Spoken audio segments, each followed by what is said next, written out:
Hello Steelers, welcome to the stream tonight, and I see 4 people who are in here already. Do say hello in the comments. As you know, I've got some lag as usual on these things, but don't worry too much about that. I will get round to replying to you when I see your comments come up. Just bear in mind it's usually anywhere up to about 30 seconds behind after what I actually after you actually written it. Anyway, tonight we are painting US Airborne.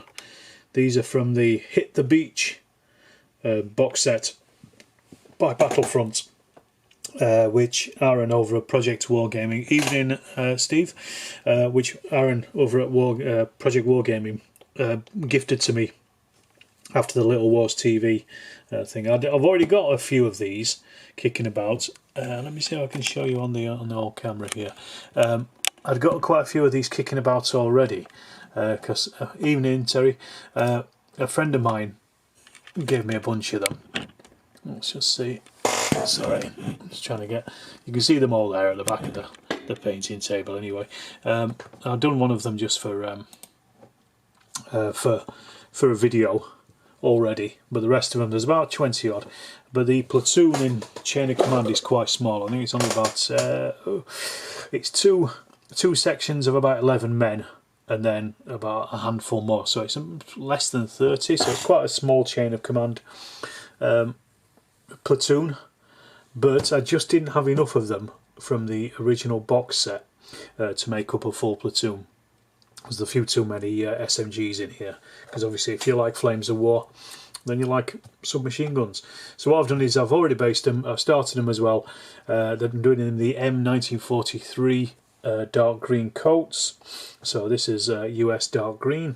Well, I think I must have taken this from the Flames of War website at some point. How do Rat? R-A-T. How do from the States? Good stuff. Good to have you on board. Nice to see you here.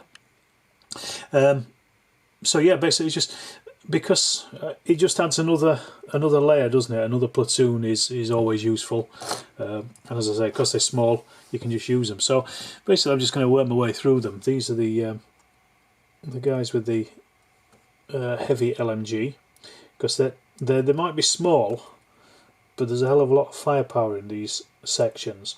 So you've got about 20 odd men, but half of them are using the M1 Garands, so they get to re-roll their ones, and then they've also got a belt-fed LMG as well, so that's another 8 D6 on top of that. So you basically got, I think it's 8 riflemen, just off the top of my head, and so you're rolling 16 dice, of which half of those you're re-rolling any ones anyway. Evening Kev, good to have you on board. Not seeing you here for a little while. Good to have you about.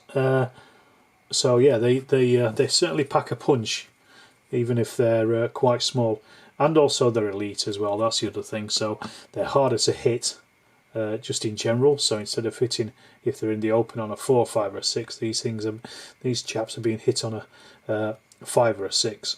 So they're altogether much better. I was thinking what I might do is do that, or a variation on the Breakcourt Manor. Is it Breakcourt Manor? Evening Richard, good to have you here. Breakcourt Manor attack on the German gun position, because I've got quite a few big German artillery pieces, so it'd be quite nice to do something like that and put these up against some Ostruppen or something. That would be interesting, I think, wouldn't it? And make a nice little scenario. But I thought I'm going to try and get these done before the end of the week, before I bugger off to Austria for a fortnight. And this might be my last painting project for a little while. But we'll see, we'll see. I don't know if people have noticed as well, I've also been posting stuff on the community tab on over on YouTube.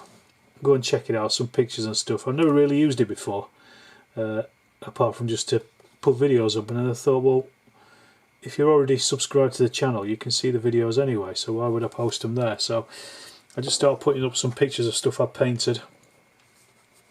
Like I say, do go and check them out. I might use that just as a little kind of forum place to push stuff, as well as I'm putting it on Twitter and things. Evening Paul, good to see you, good to see you. Paul's, I'm sure. Well, you did. I know you saw them. The Japanese and the 14th Army platoons that I did just the other day. I managed to get those done. So I might even have a game of Chain of Command this weekend before I go away and just film that, because I'm kind of isolating at the moment. Really, just before I go, I don't want to catch anything that is going to scupper my chances of getting into Austria. So I'm trying to stay away from people this week as much as possible. So I might just hit a little Chain of Command in Burma game. That would be fun, wouldn't it? But tonight I'm going to try to get as much of these things done as possible. I want to get get them at least the Agrax stage, because once they're at that point, it's all fairly downhill, and I can get them done by the weekend then, with just the highlights and stuff. Even just doing an hour at lunchtime or something is enough just to get loads done. What's everyone else painting tonight? If anyone is painting anything tonight. Anything good? Let me know in the comments. And the other thing as well, over on Twitter, myself and Wise Wolf Paints, who occasionally posts in here, but check his channel out anyway. You seem a bit Norman Collier. I'm not sure if that's a good or a bad thing, Richard.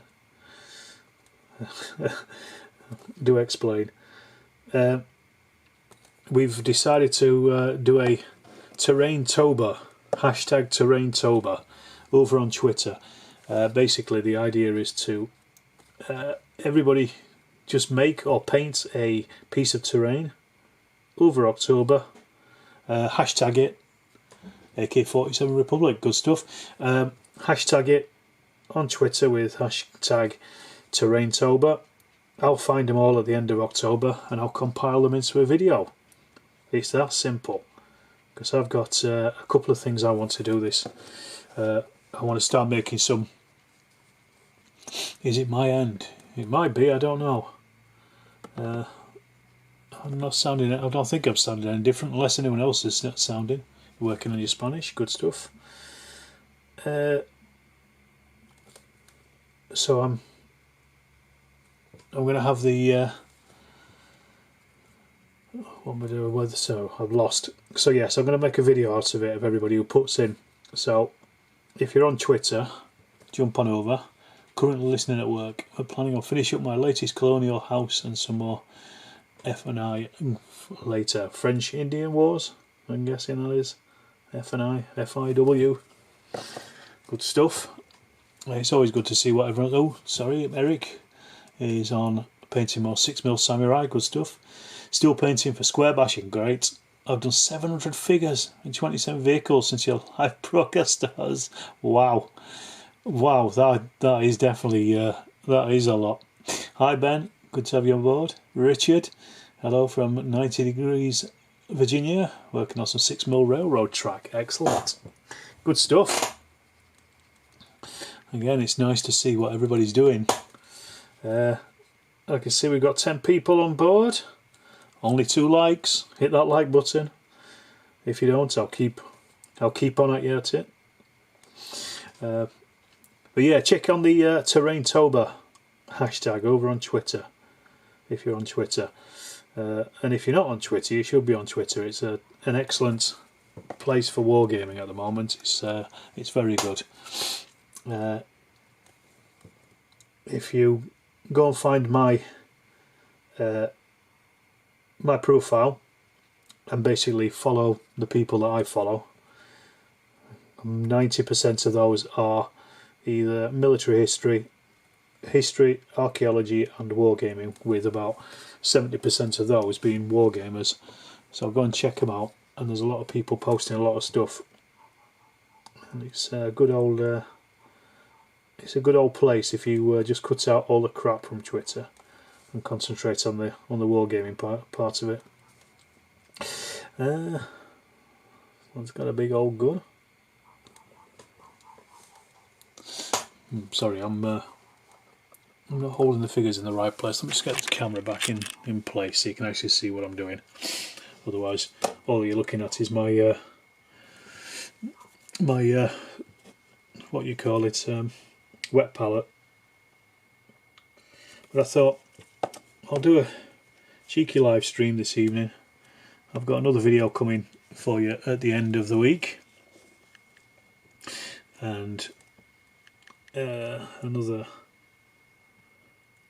Through the Mud and the Blood video. There's quite a few of those lined up. I was also today, I spent a bit of today and yesterday, the last couple of days, writing scenarios for the new Lardy Mag this coming winter, and they went off to Nick earlier on, so fingers crossed they'll make it in. We'll see, you never know. And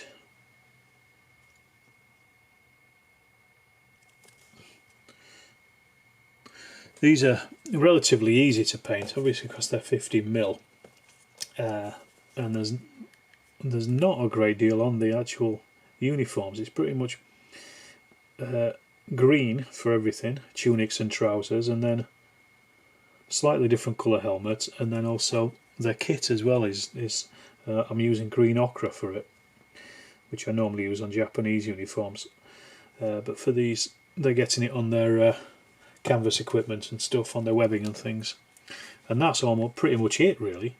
There's not a great deal to do on them, so they shouldn't take a huge amount of time to actually finish off, which is nice. I just need to get this camera sorted a little bit better. Let me just jump across. Just make sure you can actually see what I'm doing here. As I say, I'll zoom out a little bit. So I'd set this up earlier, it's because I was filming earlier on, you see. That's a bit better, I think. Sorry, jump back in. Terry says, I liked your last square bashing video, very useful for learning the rule. Cheers, Terry. It's a pretty simple game, to be perfectly honest. You know, once you've played it a few times, the basics kind of stay with you. I mean, you still need to use the some of the charts and stuff just for adding dice up and things, but it is still just one of you can work your way down it while the other one is adding dice together. So you're almost like, you know, you're working together as a team on that, which is a nice way of doing it. But yes, it's gotta say it's a great game. It's one of my favourites, but it is so badly written. It took us ages to work it out. What are you saying there, Kev? I've been in my painting room for the first time in 3 weeks. Had a play paint around with 2 Afghan Second War Command flag bearers. Good stuff. Hoping to get them back in there, as I've been a little busy. Good stuff. You love Battlefront's new figures? Right, super crisp and details. I was very impressed by some Russians I got. My brother-in-law. I've not seen the Soviets, but yes, I do agree. I think I've only got some of these American Airborne and the Germans that come in this box set, and they're really nice figures. 100% agree with that. I quite like the proportions. I think they're a little bit more cartoony than, say, plastic soldier companies, but I quite like them. I like them. They're quite nice and chunky, really. You play one test solo game over 3 days. Pre-game took me a while. Yeah, it does. I never play the pre-game in solo because I think it's better when you've got a live opponent, but it's worthwhile trying it out because it is a really good part of the game. But again, you know, just getting the basics, getting the idea of how it plays is the hard part. But once you've got past that, it sticks with you quite easily. You think it's the same with most Peter Pig rules? Yeah, I think so. I certainly heard that. The mechanics are absolutely fantastic, but it's just the layout and things in there as well. I think it's like, I'm trying to think. Stuff is in places where we don't expect it to be, and some of the concepts aren't particularly well explained. So without you know, without examples and things. And as I say, we played it the first time we played it, and we just hated it because we just couldn't get our head around it. I think the thing that confused me was where you have casualties to show morale, and you also have half bases to show casualties. And I think that concept just isn't very well explained in the rules itself, and it really confused us because we were counting the half base. What you really need is the casualties as separate markers to the half bases. And I think what we did, we just used the same markers, so it just kind of really confused us. But once I got making half bases and a separate casualty marker, it just made things suddenly became a lot clearer. But I think in the rules it's not particularly clear as to what's happening with it. And we've just been joined by Tiny. She's come to say hello. Sat behind me. A little get. Oops, from that. I'm just currently working my way through and getting the flesh on these chaps. That's what I'm doing at the moment. Then I'll move on to get their helmets finished. I hope my the audio isn't breaking up still. I don't know if it was before or not. I hope it isn't still. If it is, I'm assuming it's probably because we're having a bit of a crappy day weather-wise today. It's raining here. Yeah, that's the same with the Bloody Barons. What with the half bases and with the casualties? Like, I mean, it's a relatively simple concept, but if you don't explain it, I think the rules may, you know, talk about casualties and refer to them in almost in the same way, really. But beyond that, great set of rules. And I also hear the same of Bloody Barons as well. I've not played any other Peter Pig games, but the whole set of square bashing last year at Loomwell before lockdown. Not yet played it. My mate for 20mm Callista instead of Peter Pig 15mm. Yeah. They would work really well, I think, for square bashing. I think if I was to do it again, I would probably either go, yeah, something smaller, maybe 10 or even 6mm for square bashing, and I would make the battalion bases much bigger. But it means I've also got 15mm figures now for playing Sturmabteilung vor and through the Mud and Blood, and also cocking up the Mud and Blood. So I've got a bit more choice really by having them in 15mm. But yeah, if I was certainly starting tomorrow, I'd probably go with backers as 6mm stuff, and just turn the bases into nice little vignettes.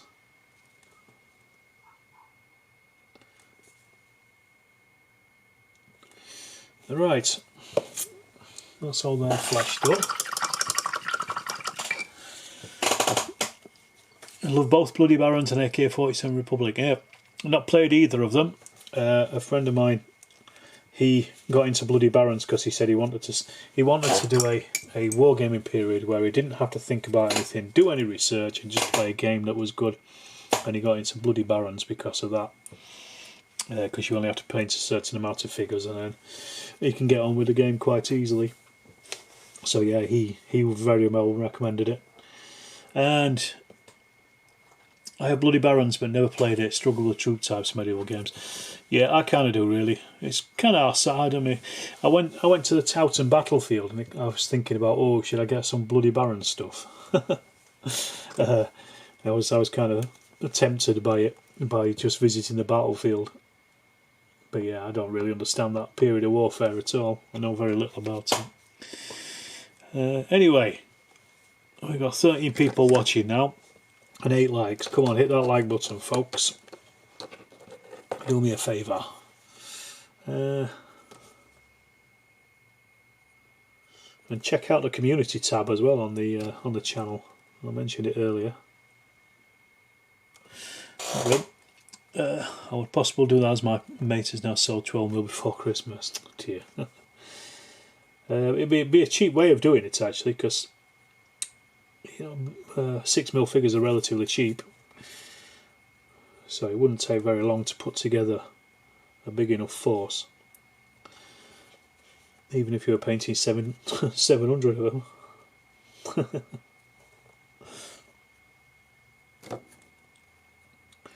I have considered doing a how to play video for square bashing. Problem is they always take such a long time to actually make and produce those things. The effort in it really puts me off sometimes. But it might be worthwhile doing, because it was a very popular video, the last one I did, the Kaiserschlacht one. It was in my... It was definitely, I think, in the top 3 of videos, because it tells you on YouTube how well your latest video is doing compared to the other ones. And it was up there, so that was good. You got the Piggy's Age of War for Samurai, but struggled with it. Hence, I haven't played the period since buying the figures for it. Yeah. Struggled to understand it, or struggled the game with the game itself.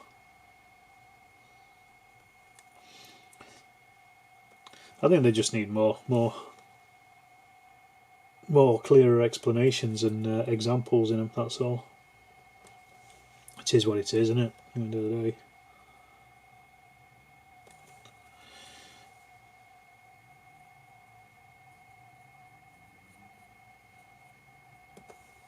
So you're just going quiet while I'm concentrating on these.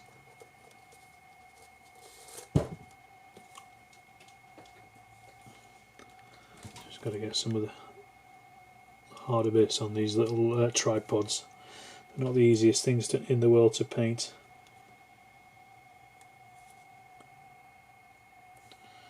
God damn you, Battlefronts.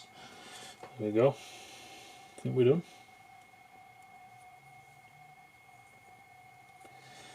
Yeah, they're alright.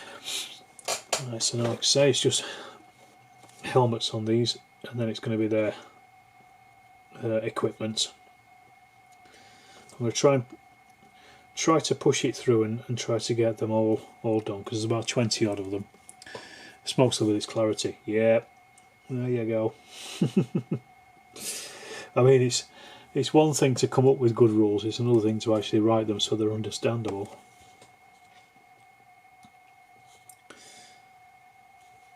And I mean, fair dues, Peter Pig are just... It's only one of their outputs, isn't it? And it's a very small company, so it's difficult to get people in to proofread things and go through stuff. And when you're writing down concepts that you are familiar with, it's quite hard to make them understandable for somebody else, for somebody who's who doesn't even know what you're talking about. So I can understand it. I don't think I'd like to write rules. It's just people just don't get it,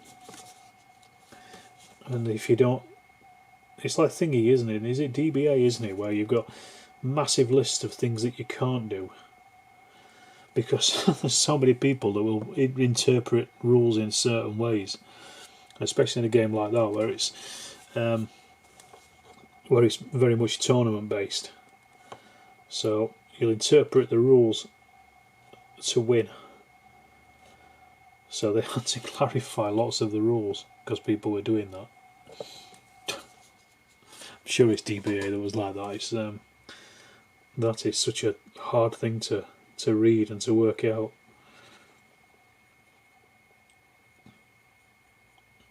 But again, simple at the end of the day. It's just there's so much written in it. But there are other videos. I have got quite a few other square bashing videos on the channel anyway, so you might want to have a look at those if it's helping you to work out. I'd say probably a lot of the Peter Pig rules are relatively similar, or a lot of the mechanics at least are quite similar from rule set to rule set, in the same way that the Lardies are. Some of the more core mechanics of each of them are pretty similar. It's just everything slightly. Very old school style with lots of tables. That is true. Yeah, that is very true. But on the other side, I mean, like square bashing, for example, it's like adding up the dice, isn't it? So what we do is I will read out the numbers from the chart, while one of my mates will just be gathering the dice up together. So that, you know, that's a way of working through it. So at least you're both still doing something as you're working your way down the chart. But yes, they are quite old school in that way, with some new school ideas in there. How do, Dom? Good to see you. Yeah, you assume what you wrote is clear, and then other people see it completely different. Really tough to do. Absolutely, that's it. Which, like I say, why you've got to have so many clarifications in some rules. People like, you know, like Warlord and Games Workshop have teams of writers to do that kind of thing, and obviously, you know, it's double checked and triple checked, and then it was sent out to play testers, and then they'll recheck it all from that. Whereas I'm fairly certain Martin at Peter Pig just doesn't have that kind of what's the support in it. Proofreading is very poor these days. I think all publishers rely too much on MS spell check. It bugs me. That is probably true, and I am probably to blame of that. And I think the other thing as well, when you're reading something that you've written, because you're so close up to it, you may have made a massive mistake, but you probably just don't even notice it, because again, you know what you think you've written. That's the problem, and that's why people have to proofread, and that's why you have to have that second set of eyes on stuff. Evening, Andy, good to have you on board. Do you base the HMG and mortar teams before painting? Yes, I do. I use round bases for them usually, but paint them before basing would make the process take longer. Thinking about basing first for these teams. Well, it depends. In this case, excuse me, these mortar teams, because these are for chain of command, I've done the mortar on its own separate base, and I've done the mortar team crew on their own separate base. So they will just gather round that mortar. So I'll be able to remove them as casualties. But some, yeah, usually I'll. Well, it depends. I might paint the mortar or the gun itself or whatever it is that I'm basing before I base it, or at least just give it a basic coat, and then come back and do something to it later on, just to, you know, in case the basing material gets on top of it and gets it mucky again. I'll sometimes just go back and clean it up. But as long as I've got the base colours on there, or even if, you know, you paint them black or something underneath, you've got some shading already, so if you can't see it from tabletop length, at least if it's black, it doesn't really matter so much. Different ways, but as I say, these ones are all for chain of command, so these are all going to be individually based anyway. That was already the plan. I was thinking today as well, actually, I don't think I'd have very few individually based Soviets, so I think my next trick is going to be getting some Soviets together. I'm not sure who from yet. Maybe just do a platoon of basic Soviets, or even some tank riders and stuff, because that's only a small platoon as well. And just do those, because all I've got is multiple based Soviets, and they are multiple based for Grey Storm Red Steel, or Red Steel Grey Storm. I can't remember which way around it is. The really old rules, which were good, but my God, were they chart heavy. I was talking about charts earlier. They were crazy. It was just chart after chart after chart.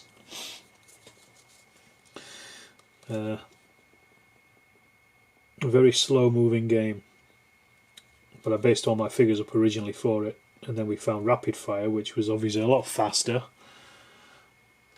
and then I've moved on again.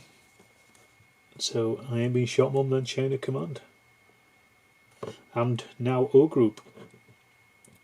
Because I did think about doing these paras for O Group, but A, there's not enough, and doing a battalion attack with paratroopers, I don't know, it just doesn't feel right. Maybe German paratroopers, but not Americans. I don't know.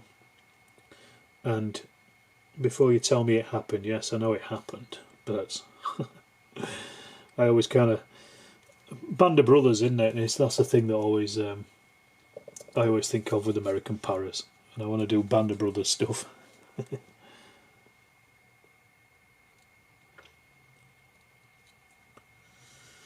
At the moment, I'm thinking about going up to Eborlard up in York.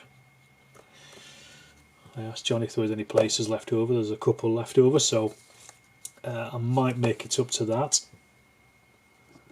It depends, because I've got some work up in Scotland of that week, so it depends. I'm going to have to chat to my colleague tomorrow and just see what days he wants to cover and what days I want to cover, and if I can get back. Yeah, excited about O Group, Dom. It's a great game. I haven't had a chance to get it on the table for a little while, not since I did the first Malaya one. I've been doing other stuff. I've been playing Through the Mud and Blood of recent, that's what's been on the videos, but yes, I want to do another O Group. My only problem at the moment is it takes quite a long time to play. But yeah, it's an excellent, excellent game. And if you've already got stuff like Flames of War figures, you've basically got everything you need pretty much to play the game, because you don't have to be very specific about what they represent weapons wise, as long as you can show, you know, the different bases for the platoons and things, for the sections in the platoon. You can literally, if you've got a big collection of Flames of War, you can just literally slap them on the table and get going.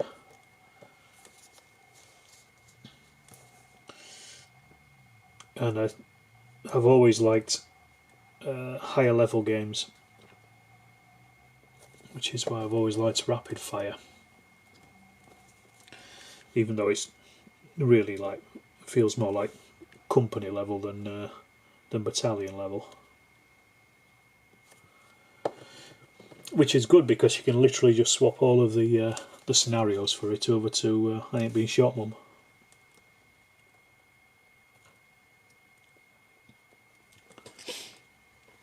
Got lots of 20mm, not sure if that will work with it. Yeah, I think it would, depending on how big the bases are. I mean, I played it successfully with 15mm. I mean, a lot of people are using the 12 and the 10mm stuff that is making a big appearance at the moment in the wargaming world. But 20mm, I think I wouldn't go any higher than 20mm. But 20mm should work. I say it's down to how big your bases are and how many men are on them, I suppose.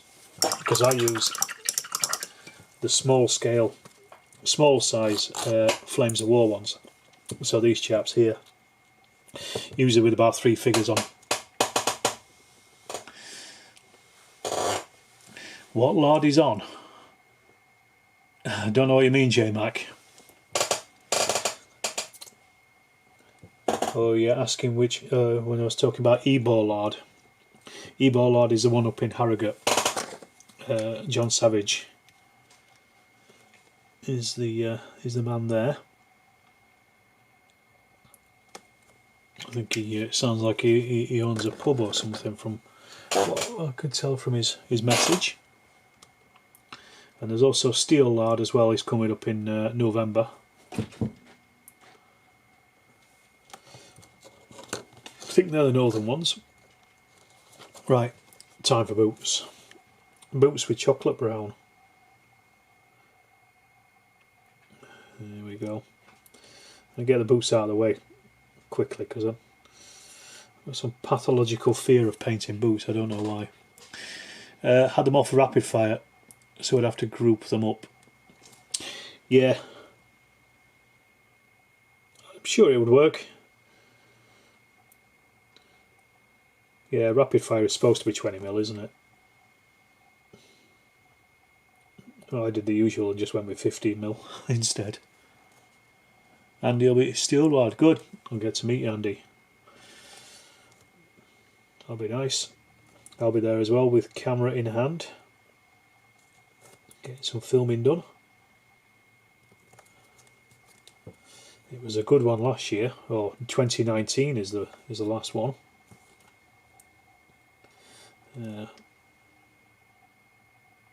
It was a great one, in fact.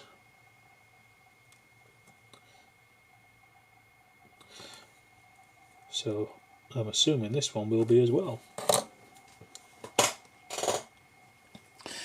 Any deep fried lard? I don't know. J-Mac, you'll have to check out the Lardy Discord and ask some of the people in the know. I don't know what's happening up in the north. The only ones I know of is, well, I know there's clotted lard down in Devon, isn't there? I think it's in Devon. And there was another one I've forgotten the name of. But there's a few people tweeting about them at the moment, so it's worthwhile checking out on Twitter at least, or on the Discord of the Lardy games.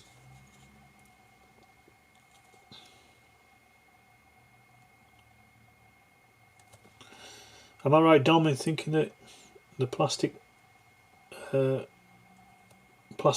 podcast has been a bit quiet of late? I've not seen any of your videos unless I've just missed them. I might have been a bit busy. I've been running all over the country the last couple of weeks. But I didn't do a live stream last night because I thought you guys might be lard crunch. I think everybody's kind of just desperate at this point just to get out and do some anything really, any kind of gaming. I know there's the Newark show is going to be coming along, isn't it? On I think it's the 11th of October. I'm going to go down to that. I think go and have a wander about, see who's around, film some videos.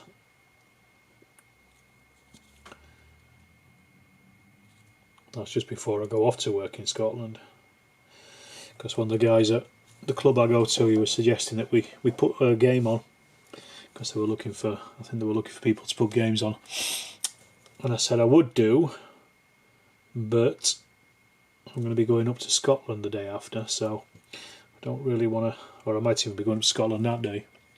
No, mate, still running. Ah, excellent. 115 live views at one point. Oh, for some reason I must have missed it. I do apologise. That's a good number. 115 is excellent. Very popular. I just need another 100 to be competing with you. Going to Newark and Leeds. When's the Leeds one, Andy? Oh, it's Fiasco, isn't it? Yeah, that's towards the end of October, isn't it? Yeah, I'll be going to that as well. Seven Sun hosted last night. Ah, yes. You always take turns in hosting it. Is that the way it works?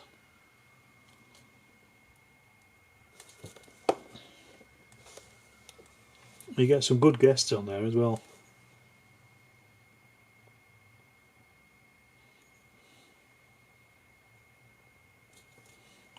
I saw that Steve has been working on some 14th Army for Burma, being 28mm. That was nice.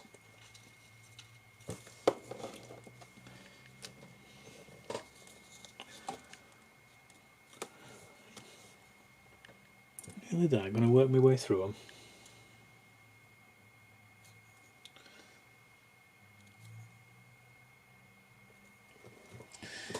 Yeah, we're returning on 4 of us just to share the load. Yeah, that's the way to do it.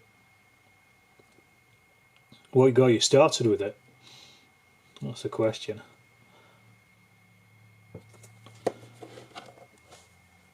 What was the idea the kernel of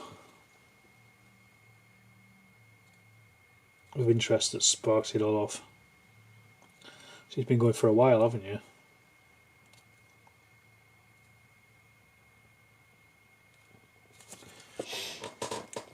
A problem I find with YouTube at the moment is there's too much to watch. That's the problem. That's why I miss things.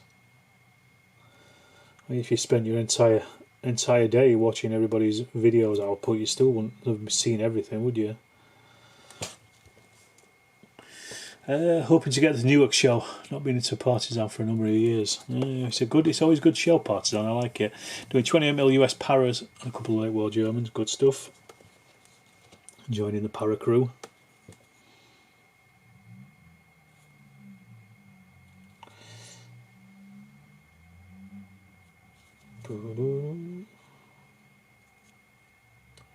Don't know why I hate painting boots or figures. Try to get it done as early as possible in the run. I just hate it.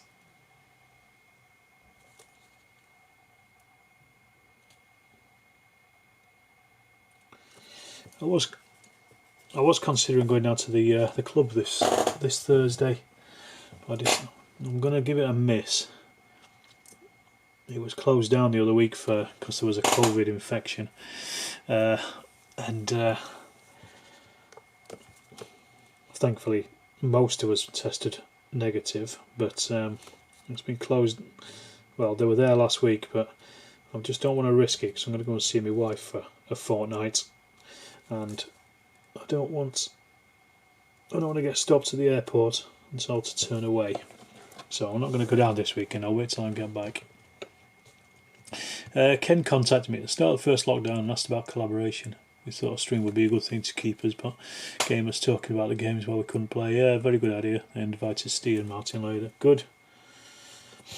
Yeah, it's certainly gained traction, hasn't it? It's good. It's good to see. And especially, I mean, that's what got me playing solo stuff again, was the lockdown.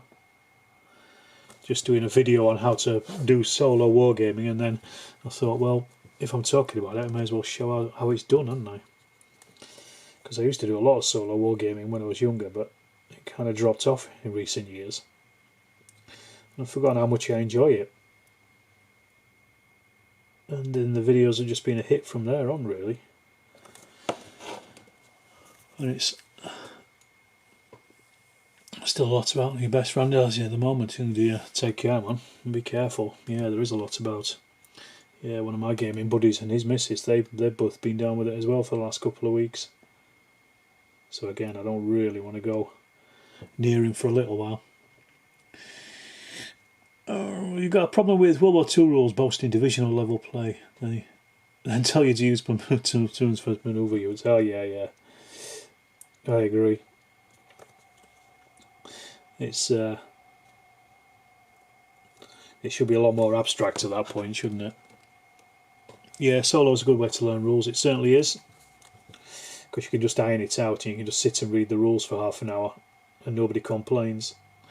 While you're trying to figure stuff out, you can move things backwards and forwards and do all kinds of stuff with the game, can't you? You don't have to. Let's get you on one week, Dom. I would be honoured if you were to ask me.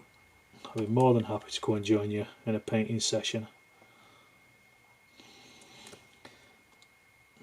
That would be lovely.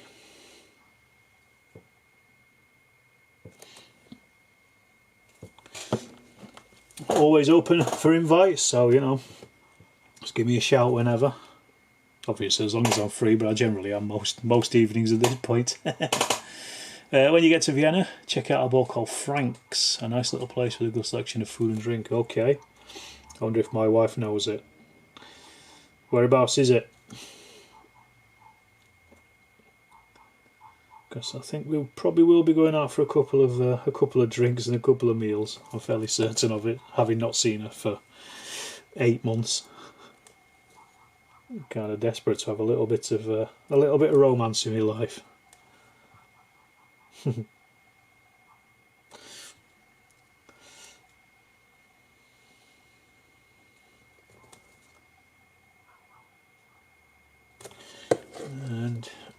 See?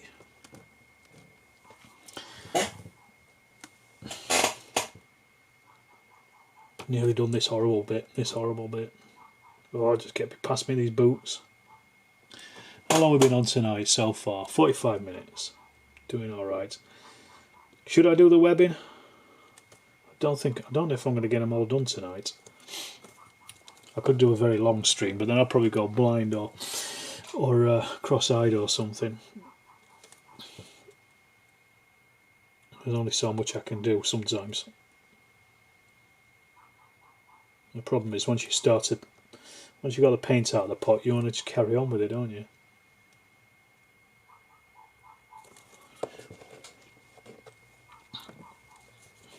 Last few here.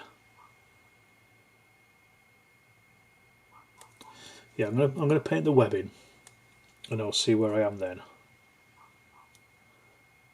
because that's got a good 70% of them finished.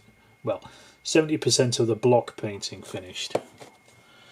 That's the thing.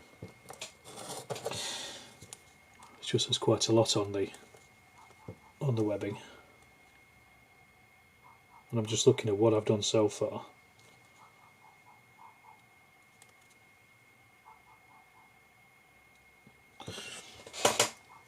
Anyone played Actum Cthulhu? No, I know of it. I've never played it. Not really. I'm not mad into like weird war stuff. Doesn't really float my boat. The war is weird enough. Cthulhu stuff, because I'm a fan of H.P. Lovecraft's writing, to me Cthulhu should always just be set in the 1920s. Because that's when Lovecraft was writing, so and if it deviates out of that, it doesn't feel like Lovecraft to me. I've never played it, but I've certainly seen it and been aware of it.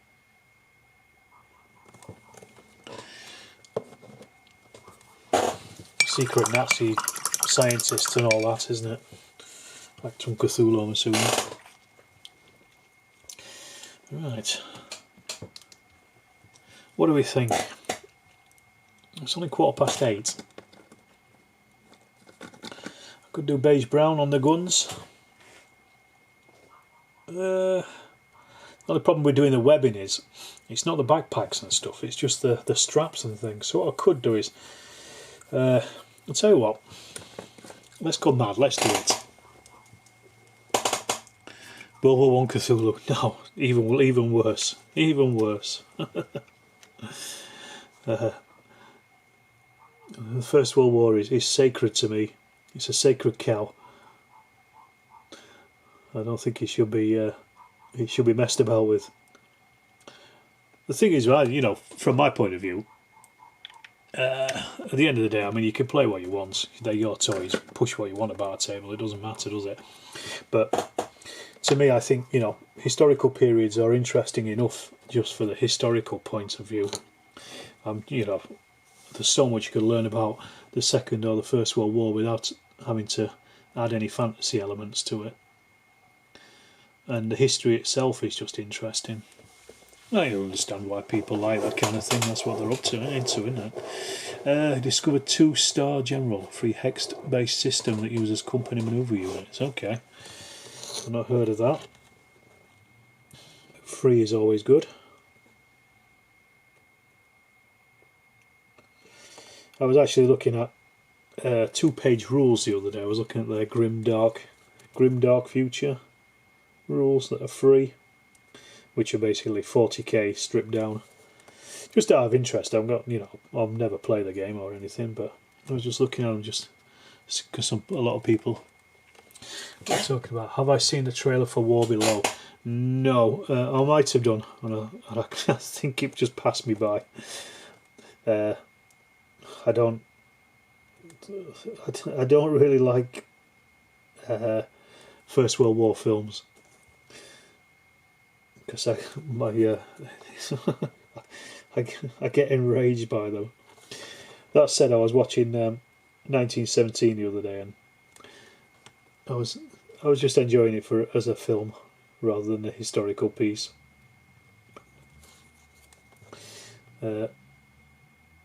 Most of the time I'll watch them just to see what they've got wrong. But then I keep saying to myself, it's just a film, it's only entertainment, doesn't matter, doesn't matter. Doesn't matter that their SBRs are on the wrong way.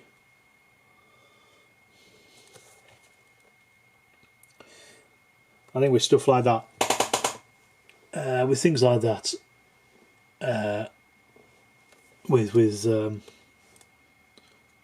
history films, I mean, if somebody watches it and then afterwards picks up a book on the history of, you know, the war or whatever, or, you know, tanks or the tunnelers in the First World War, whatever. I mean, it's done its job as far as I'm concerned.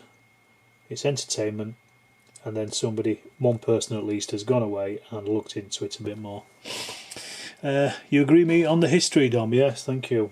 You know, you could spend your lifetime just reading about the Second World War, and you'd still never know everything there is to know about it. Same with the First World War. Same with any war, really. Why? I don't see there's any reason to deviate outside of it. That's just me.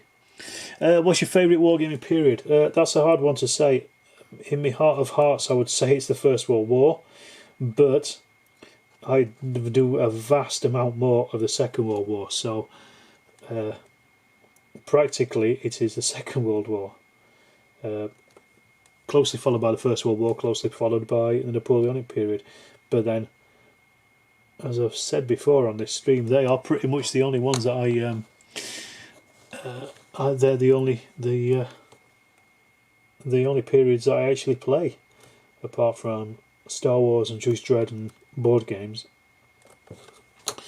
I'm not really a wargaming butterfly. I'm very tight on the periods that I play, because I'll find that if I dip into everything, nothing will ever get painted. My mate is that way. He'll find something new and shiny to go running after, and we just look at each other and just laugh. Me and my other mate. It's like, oh, now you're doing the Bodician rebellion. Last week it was Spanish pirates. So I tried to stay within the Second and First World Wars. You like the motivation speech? We might not change the world, we're going to change the geography. Yeah, that's General Plumer. He said, gentlemen, tomorrow we may not change history, but we will certainly change geography. He was Yorks and Lancs man, and his uniform, his dress uniform, is literally 10 minutes walk away from my house right now. It's up in the museum, up on the top of the hill. After watching Bacchus, Joy of Six, I've started to use jelly pens for my webbing. Have you tried them? They seem to work. Use pens for DPM, it worked okay. I haven't used them, but I've got some of them. I've heard they're okay. I'm just too used to using a brush, I guess. But yeah, I wonder how well they'd work when you're doing washes and things and highlights and stuff. Just finished a book on the Battle of Khe Sanh. That's thingy, isn't it? Vietnam. That's a war that's, you know, I've always had a sideways look at. I've always thought, oh, I could quite easily do I'd used to do some Vietnam wargaming when I was a younger teenager. I used to have Body Count, the one that inspired Charlie Don't Surf, which in turn inspired I Ain't Been Shot One. I used to play that, and I've always had a bit of an eye on Charlie Don't Surf. So I've thought about it. Jeff says, what First World War rule set would you recommend? Right, well, Square Bashing, we were talking about it earlier. Square Bashing by Peter Pig would be my go-to. I would also recommend Through the Mud and the Blood. If you have a look on my channel, the latest video I put out on Friday is Through the Mud and the Blood by the Two Fat Lardies. I'll show you. It's a bit of a how to play and, you know, gameplay example.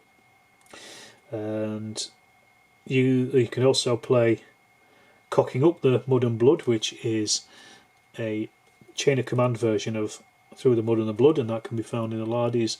I think it's in the Summer Special 2014. That's great, and there's a couple of videos of that on my channel as well. the Mons 1918 game, for example.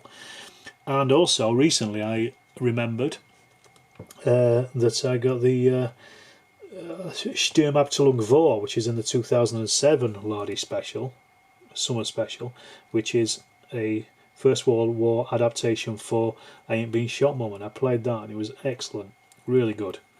So I Ain't Been Shot Mum works well for the First World War. But yeah, I would certainly recommend Square Bashing and Through the Mud and the Blood in the first instance. Pens here are just acrylics. Okay.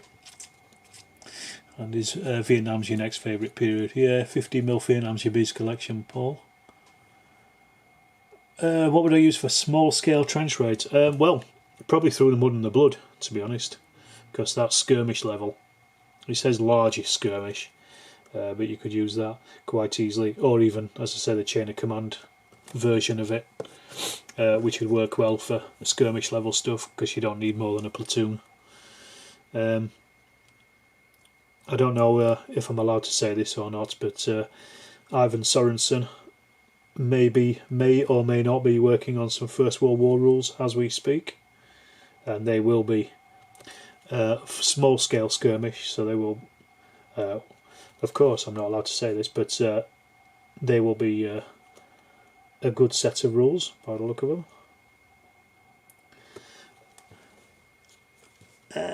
What else we got? Chain of Command is free Vietnam era supplement of a fan called DMZ. Yes, I think I've heard that. FOF, Force on Force. Well, that's good for Vietnam, isn't it? Okay. Charlie Don't Surf is the Too Far Lardies one, and I think it's quite similar to I Ain't Been Shot Mum, so it's a little, it's company level as far as I'm aware, but I've never played it and never even seen it played. But that will be the one that I would be looking towards, I think. And Rat says, I've been considering getting into Vietnam. I'm not sure I want to go down that rabbit hole quite yet, or the tunnels of Chu Chai. I'd like to go to Vietnam. Charlie Don't Surf here. Why, Paul? Why are they? What's so good about them? Do tell. Tell everybody. Tell the class. What's the appeal in a Charlie Don't Surf? Because I mean, I like I Ain't Been Shot Mum a lot, so I've got a feeling that I would like Charlie Don't Surf. You'll have to put on a game for me at some point.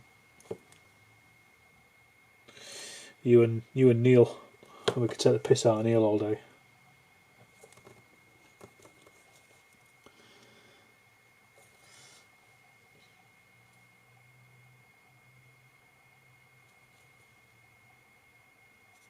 Sorry, just concentrating on painting putties at the moment.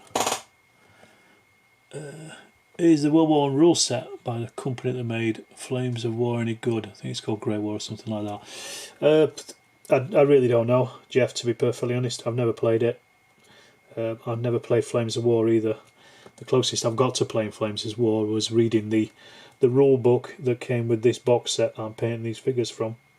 So, and if I'm honest, I really didn't like it. It just didn't look like my kind of thing. And I've seen some of the guys at the club play Flames of War, and to me it just feels a little gamey. So I'm assuming that the Great War is probably very similar. Again, this is, you know, I'm not basing that on any personal experience. Just an irrational dislike of something I've never played. I mean, I could play it and absolutely love it, but I just don't. I'm not sure I would from what I've seen. DMC demonstrates on the blog how the CDS scenarios can be converted for DMC. Okay. I'll check it out, Thomas. I will have a look at it. But I'm the same as going down that rabbit hole. I don't really want to jump into a new period right now. I'm trying to save money at the moment by basically reducing my lead mounting, because I've got more for Second World War figures than I would ever need. Do I like bolt action? Again, never played it. From what I've seen of it, it looks a little gamey to me. I've seen guys playing it at our club and I've seen videos of it. I know it's very popular, a lot of people are into it, but it just seems a little gamey to me. It's like, some people call it, what, 1940k, and I know you're supposed to experience a game, aren't you, but you know, I've found my favourite game already in Chain of Command. I mean, whether people agree with that or not is a different thing, but you know, to me, I think it's as far as I'm concerned, it's the best game on the market. But for the amount of people that like it, there are equal number of people that dislike it for whatever reason, but you know, that's just the way it is, isn't it? Went down the Vietnam hole because I wanted to learn more about asymmetric warfare and raiding scenarios. Yeah, that's the thing that appeals to me as well, really. Is there a ground scale for Through the Mud and Blood? I'm reading them and cannot find any. I don't think so, Richard, from what I can tell. I think it's like Chain of Command in that the ground scale it suits 15mm figures better than anything else, but you can play with whatever you want. But I don't know what the actual, 1 inch equals 20 yards or whatever. So if you want, I mean, I'd just use it straight out of Chain of Command. Something I've never ever considered in Wargaming is ground scale.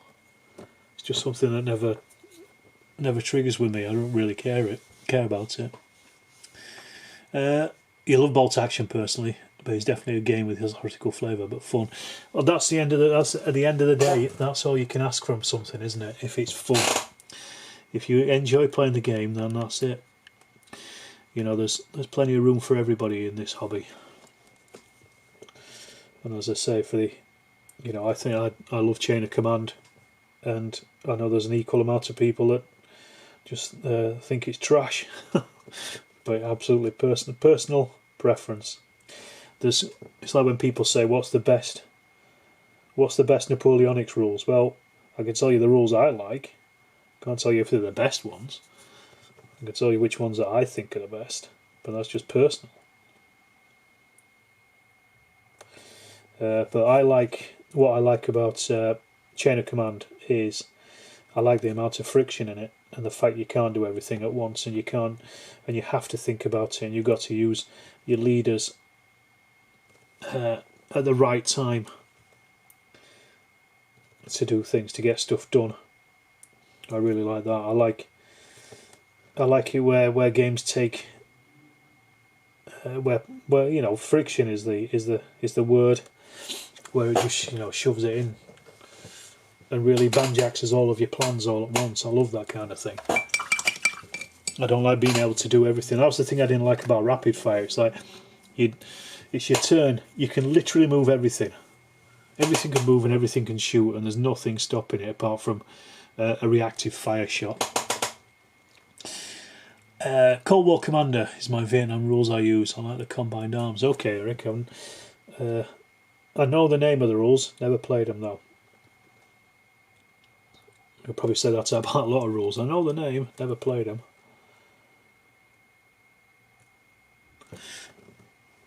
You love bolt action, Jeff. Good for you, as I say. Fantastic if that's what you're into.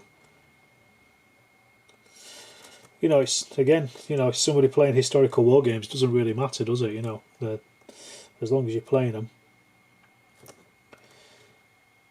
That's the bottom line of it. Shows my ACW and Napoleonic grounding. Yeah, that's true. A lot of the Napoleonic stuff is very much ground scale, isn't it? Or at least it used to be obsessed with it, definitely. I like Blucher for the fact that it throw a lot of that stuff out. It's like each unit's a brigade. You know how big a brigade is. There you go. That's your ground scale. Yeah, the older rules, didn't they? They used to be absolutely obsessed with it. Like, it's like how many yards can the average French infantryman marching in 2 minutes, and that's your ground scale. Crazy. But yeah, I'd just go with the chain of command ground scales really for Through the Mud and the Blood. It's the same scale, same level.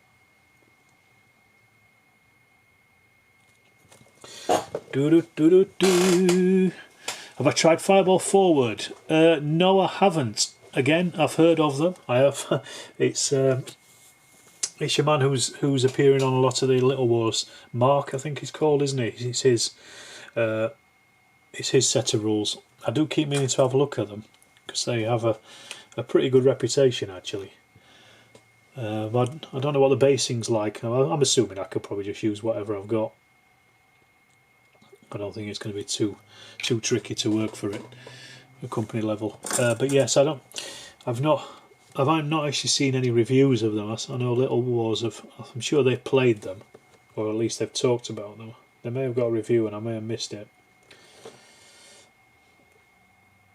Okay, it's one of those things I'm aware of. I just keep meaning to check it out. The problem is it's finding time to play these things, isn't it? Not only reading them and playing them, and understanding them as well. That's the other thing I find with rules. If you only play it a couple of times, you don't really get the feel for it.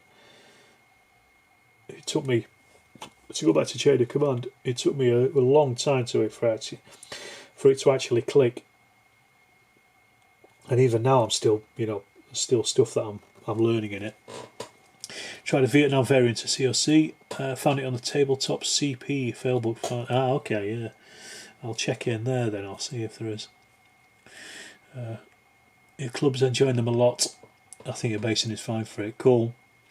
I'll check them out. I'll have a look. I'll have a look on his website. See how much they are.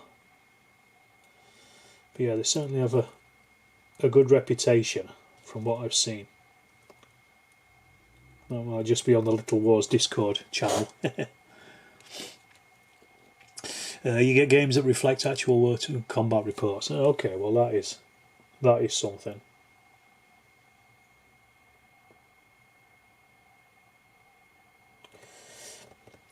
That's why I play historical games, to get that historical feel, or as much as you can do from pushing 15mm soldiers around a table.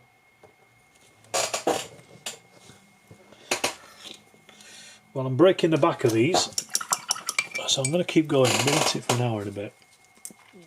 And I'm going to keep cracking on. I think it's going to be slow because normally I don't do them in such a big batches as these. I've got all of them, and I'm trying to. So I don't want to break them down into 2 different batches. I'm just going to work my way through. Because why or not? Nothing else to do tonight. If I can at least get the kit done, I can probably do the rifles tomorrow at lunch, and then finish off bits and pieces, and then get them finished up. Maybe even Thursday or Friday night. We'll see. Just don't like stuff sitting on the table once I've started it. Because otherwise it's too easy just to have it sat there. I've got a couple of model kits I want to build as well. I've got T-34. Well, actually October is going to be the October terrain tuber. So I've got some stuff for that already. Backyards and things. Ben, as a newbie in historical war games, I'm stuck on the topic of basing my 15mm minis. Honours of War or Volume Bayonet are currently high on my list for 7 Years War. Are there any bases you can recommend? What a question. I don't really know either of those sets of rules, Ben, I'm afraid. I'm sure there'll be somebody in the chat that does. I suppose it depends how many figures they recommend in the rules is going to be my get out answer there. How many figures they recommend. What I would do, I would base stuff either on plastic card or on MDF. These are on MDF. So have a look at, I don't know where you're based, but if you have a look at warbases.co.uk, they do loads of different sizes of MDF cut to size. They're pretty cheap. You can get loads in, and they will also do custom cuts as well for you as well. There's also Sally Forth. They do lots of bases. So again, if it tells you in the rules either how many figures on the base you want, or how big the bases actually are, there'll be somebody that does those sizes. And as I say, war bases will, at least they'll do them for you custom wise anyway, if they're not on their website. Alternatively, get some plasticard, and then just get the sheets of it. You'll be able to get it in places like Hobbycraft or any of those other big hobby kind of places, and then just chop that up into base size, again depending on what it says in the rules. I don't know what it is on Volley and Bayonet. I think Dom, I'm not sure, Dom, do you play Volley and Bayonet? I think you guys have mentioned it over on your stream in the past, I'm sure of it. Richard, they're called Chain of Command DMZ version 2. The 40mm grenade launcher range is wrong. Okay. Well, you can always just change that to whatever it's supposed to be.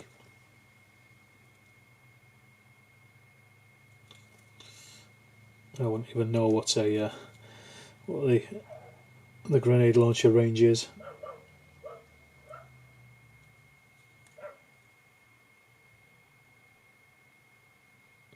But yeah, if there's anybody that can help out Ben, there you go. Dom's jumped in already. Ben, one thing you will learn in this hobby is you need to rebase the figures from time to time, reflect the rule sets your mates have played. There is that. Mini bits, yes, they're another good one. Mini bits are another good one. I use them as well for dice holders and things like that. I've got quite a lot of their stuff. There's quite a few out there. I mean, obviously they're British, so it obviously depends really where you're based. I don't know about American companies or anything like that. Not me, mate. Volume Bayonet sounds interesting though. Okay. Volume Bayonet is the... is it the Napoleonic version of Tomahawks and Muskets and Tomahawks? If I'm thinking right, so I was looking at it, I was thinking about buying it, but just to try it out really. But I think it's 25 quid for the base rules of Muskets and Tomahawks, and then 25 quid for the other rules as well. And I thought, ooh, 50 quid for something that I might not even like. A bit much. And Ben says, thank you, I'll search the website you mentioned. Yeah, have a look on there. As I say, I'm afraid I can't be much more help with especially with the 7 Years' War. Just something completely out of my island there. I'm afraid.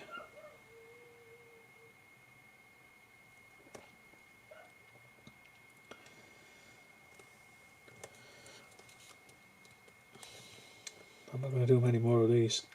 How long have you been shakos and bayonets? Ah, okay. Too many things on thing, isn't there? See, I don't even know what I'm buying or not buying at this point. How long have you been historical wargaming, Ben? There's a question for you. Everybody actually in the chat, how long have you been historical wargaming? Or wargaming in general? I started when I was about 12 or 13, so that's now 35 years. Which is a hell of a long time when you think about it. Some may say too long. I just had a message from the missus.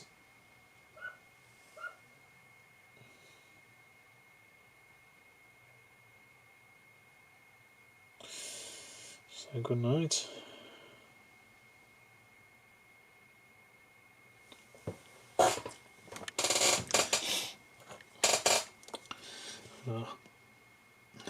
It's a bit frustrating using this OBS open broadcasting system, so it does take a little while for the stuff to come through. So I ask a question and I'm waiting a while for replies.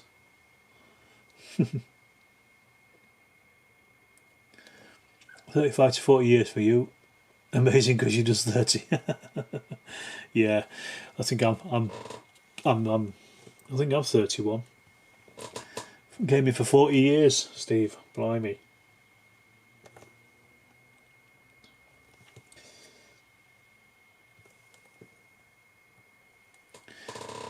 Uh, 1969 with rules that I did not write.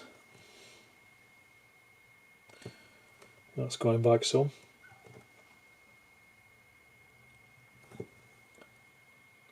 It's interesting to think at that time that the Second World War was literally only 25 years ago.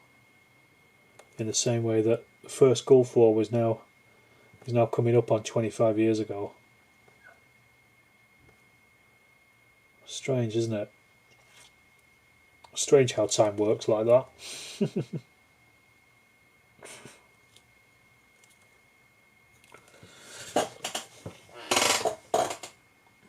48 years for Terry, 36 years, 176 Zulus British at the start. I used to have some of those ones, with the Esky ones, Esky, however you pronounce it. I used to have the British and the Zulus from them. They were great. Hey up, Danny. 250,000,000 years, man and boy. I don't think that's true. Kevin says I have an old school 7 Years War army. Number of old rules and mine are based on 30 to 50 mil four figures. It's time I rebase them. I started gaming at my club in 1980-ish. I started playing it in 1975. Wow. That's going back some. We have a celebrity amongst our guests this evening. Danny Salter is a writer over at Business Blaze, or Brain Blaze as he's now called, with about 1 million subscribers. Hopefully Danny will bring a few to my channel as well with his appearance. And he's not a wargamer. They used to call World War II the modern period and all the Featherstone books. Yeah. Brilliant. Yeah, it's proper vintage now, but yeah, when he was writing it was more, the memories were still fresh. 38 years for Richard. Blimey. It's an old bunch.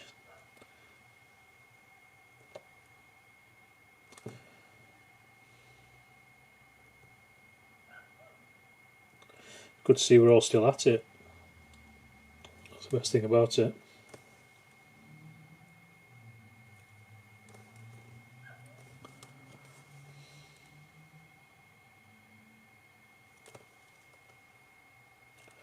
Oh, these straps, they do my head in.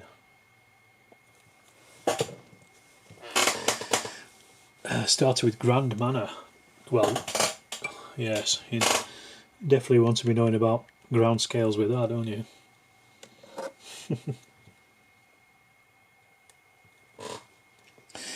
10 years old for the 100th anniversary of Gettysburg in '63. Bloody hell.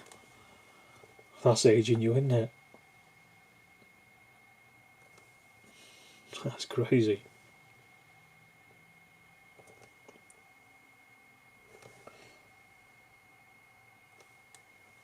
I was just thinking the other day, there's 43 years started with Airfix. Blimey. There's people that are born after the millennium that are now adults. It's crazy to think. I think I've probably been painting too long. I'm starting to drift off into weird thoughts.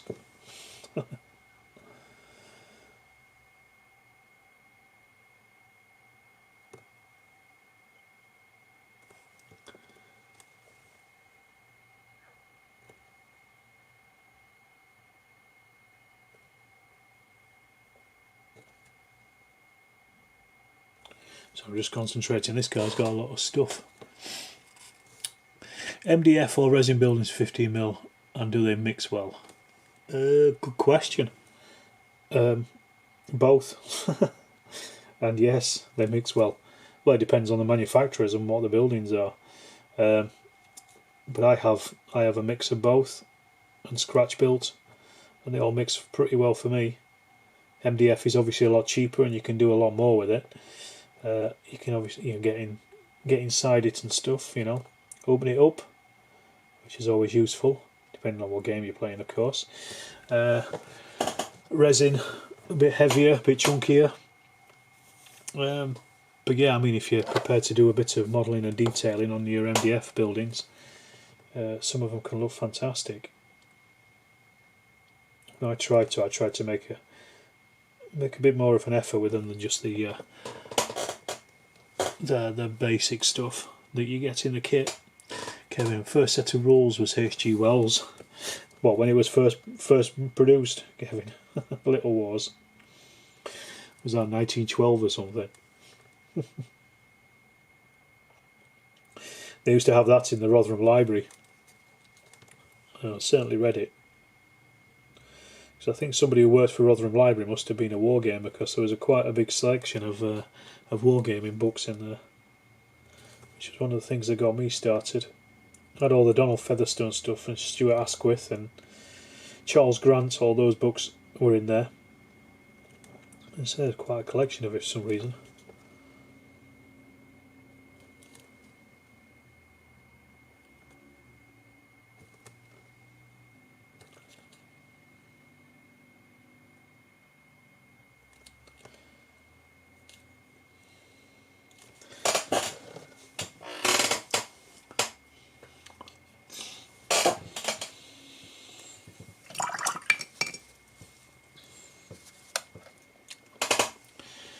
Right, I'm about halfway through these. I think I'm a bit done, to be honest, at this point. Oh, laser burn. That is going back. Let's have a look. 3, 6, 9, 12. How many have I done? 3, 6, 9, 12, 14. I'm literally at the halfway point, and I don't know what to do, whether to continue or just leave it, because they're taking a bit of a time to do these, because there's a lot of straps and stuff. I might just leave them. I might do this last one, then that'll just leave me to 3, 6, that'll leave me 12, and I'll do those tomorrow, I think. I've played games like OS, D&D and other games in the fantasy genre. I was always interested in military history, then stumbled across your channel and the channel of Little Wars TV. Then it was over with me. Good stuff. I'm glad I was able to help push you over the edge there. Ben, I'm not that old. I had a number of them when I was a kid, yeah. First set of rules, Firefly, paid in 1/200. I remember Firefly. That's old school, isn't it? Working out the angular deflection of armour versus the penetration rates of anti-tank fire. Oh. They don't write rules like that anymore, thank God. Proper old school. Because there was the other one as well, wasn't there? Challenger, the modern version of it.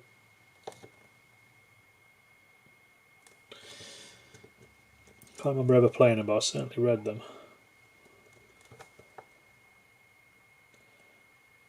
I used to have a load of all the old A5 stapled together sets of rules that people used to write years ago, and I sold them all stupidly. Keep going, Richard, it says. Oh, I don't know, Richard. I can feel myself flagging. I normally only paint maybe about 20 figures at a time, rather than the 30 or so there is here. 30, 35 or so.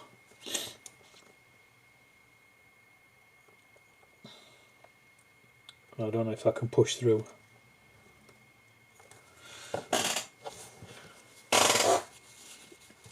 Trench World War I was first rules, a little booklet. I've been gaming about 25 years. I used to have a little booklet of First World War. rules as well. Was it brown, Kevin, with brown cover with an infantryman laid in a shell crater, looking over the edge of the shell crater? If that's the case, it was the same one that I had. Would have thought to be watching someone else painting on the internet while printing my own figures. Who would have thought it? Amazing, isn't it? that's technology, isn't it? It's crazy. This is the life we're living at the moment. I completely agree. It's mad. I still can't. I haven't been able to work it out yet. Just shows you what potentially will happen in the future. Who knows with wargaming. Just going to paint a tiny bit in there, and I'm going to call it a night there, chaps. I think. Like I say, simply because I think I've reached my limits at this point. Thomas, what did you say? Start with ASL and using 15mm metal figures to try and adapt the game for my hex board at 81. I was a wee whippersnapper in 81. So yeah, I think I might come back tomorrow at lunchtime and crack on with those a little bit. But I'm going to leave it tonight. I'm going to do it. I've had enough. It's nearly 9 o'clock. I'm going to leave it at that. So, possibly also doing a blue with a square inlaid with a trench. I don't know that one. David says, before miniatures, played most of the Avalon Hill World War II games, still have them too. Shows for this year: 25th September Carronade in Falkirk, 10th of October Partisan, 17th of October Selvig, Newark 31st October, Fiasco, Leeds 13th November and Salute, and 20th November Battleground, Middlesbrough 27th 28th November Warfare, Ascot. Excellent. Terry, what have you got? Is there a link have you got for those for just for a list? If so, can you stick it in the chat just so we can everyone can take that with them. Well, thanks everybody for watching. As always, it's been a pleasure, and I shall see you on the next one. It probably won't be for a couple of weeks now because I'm going to be away for a little while, so keep an eye out. I will post up a thing when I'm doing it, and I shall see you all later.